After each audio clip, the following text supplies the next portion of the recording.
So you're going to need a flat head screwdriver like the one you see right there, and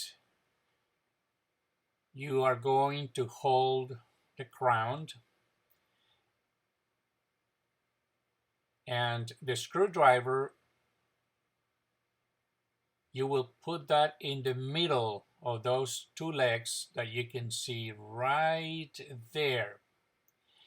And once you turn the screwdriver, that will open up the legs and will release the stem.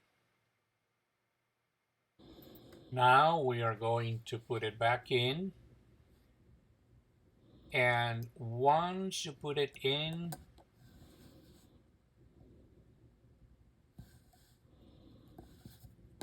right there, now you need to turn it and push. Turn again, and there you go.